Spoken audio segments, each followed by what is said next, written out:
May gusto lang akong ikwento sa inyo mga tol. Habang tumatagal akong nagtitinda at gumagawa ng videos, may isang bagay akong napansin. Akala natin, ang pinakamahalagang inuuwi natin bawat araw ay pera. Pero habang tumatagal, mas naiintindihan ko na hindi pala yun ang pinakamalaking kita. Minsan, ang pinakamalaking kita ay yung tiwala ng tao.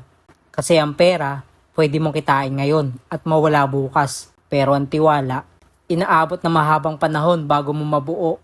Isipin nyo, kapag may customer na bumalik sa pwesto mo, hindi lang dahil masarap yung paninda mo. Bumabalik siya dahil nagtitiwala siya sa'yo.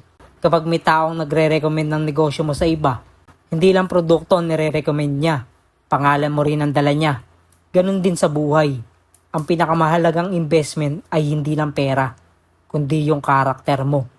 Kung marunong kang rumispeto, kung marunong kang tumupad sa salita mo, kung marunong kang magpasalamat, at kung marunong kang tratuhin ng maayos ang kapwa. Kasi darating ang panahon na makakalimutan ng tao kung gaano kalaki ang kinita mo. Pero hindi nila makakalimutan kung paano mo sila tinrato. Kaya kung may negosyo ka, alagaan mo yung tiwala ng customer. Kung content creator ka, alagaan mo ang tiwala ng audience mo. Kung empleyado ka, alagaan mo ang tiwala ng mga katrabaho mo. Dahil kapag may tiwala ang tao sa'yo, babalik at babalik sila.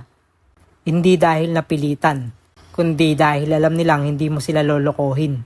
At para sa akin mga tol, yung mga klase ng tagumpay na gusto kong mabuo, hindi lang negosyo, hindi lang views, hindi lang benta, kundi isang pangalan na kapag narinig ng tao, alam nilang may respeto, may sipag at may puso.